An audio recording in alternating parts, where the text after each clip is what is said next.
to In Focus SoCal. Officials in the Coachella Valley have been working for years on behalf of residents at the Oasis Mobile Home Park to improve access to clean drinking water in the area.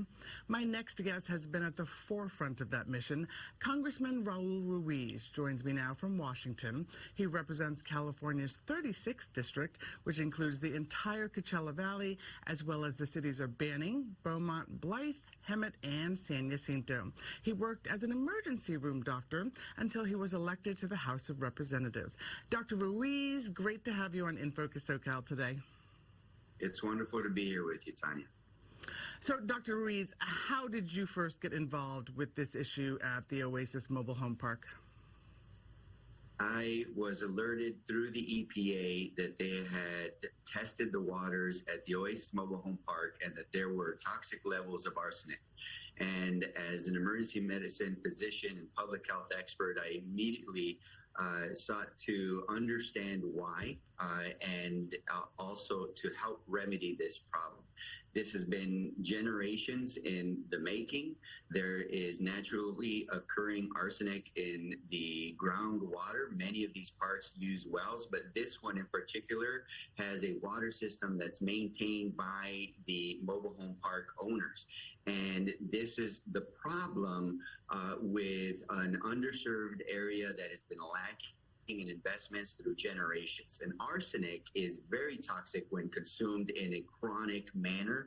Children can have developmental delays. There could be hair loss, rashes, renal cancers. In fact, there's been a 17-year-old adolescent boy who has been diagnosed with stage 4 renal cancer who has been drinking this water in the Oasis Mobile Home Park. So this is an outrage and a danger to the public's health.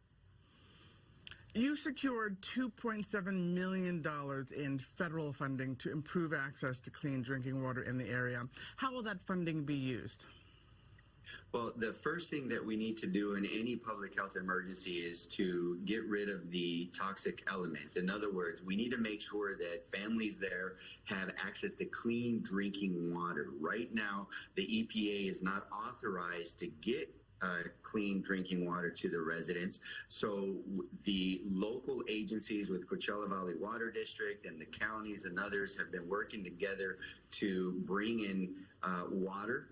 Although it's the responsibility of the landowners, they have been skirting their responsibility, building artificial barriers so that they don't have to spend the money to provide the water. And there's not enough water that's being given to the families, especially in desert heats at about 115 degrees. So those $2.7 million, and we've also had another nearly $4 to $5 million that we've been securing in order to expand the water infrastructure to the eastern Coachella Valley areas. That is a longer-term solution.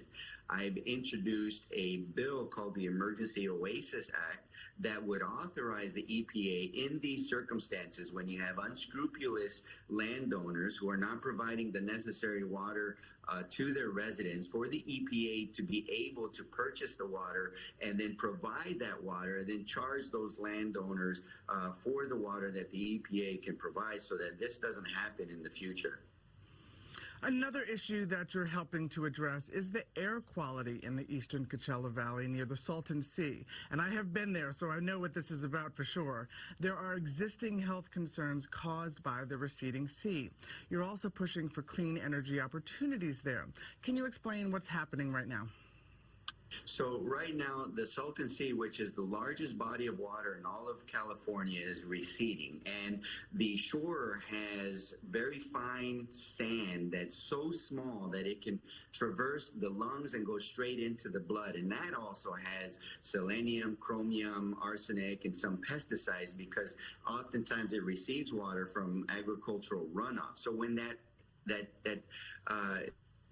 particular matter is in the air. It causes pollution, and it also causes health problems. In that area, in the Imperial Valley and Eastern Coachella Valley, we have one of the highest rates of pediatric asthma hospitalization in the whole country, so in the whole state. So what we are doing is we're identifying the opportunities through geothermal energy and the lithium production as a side product of the brine in the development of geothermal energy to really foster the economic development in the area that will bring in investments. The state has already invested over $800 million in the infrastructure. The federal government is investing in the conversion of the lithium from the Salton Sea to battery-grade lithium, because we need to be able to produce our own batteries for our electric vehicles, for our manufacturing, for the clean climate energy that we need, not only for our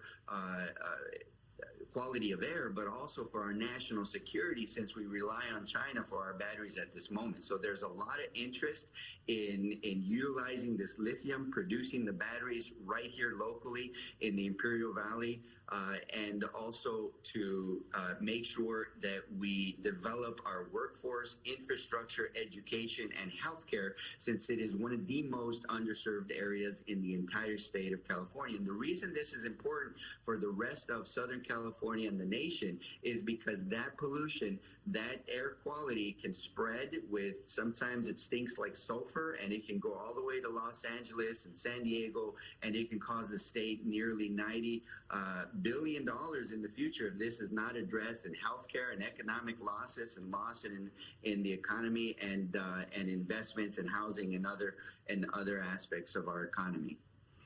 Dr. Raul Ruiz, thank you for spending some time with me on In Focus SoCal and for the work that you're doing in this 36th district.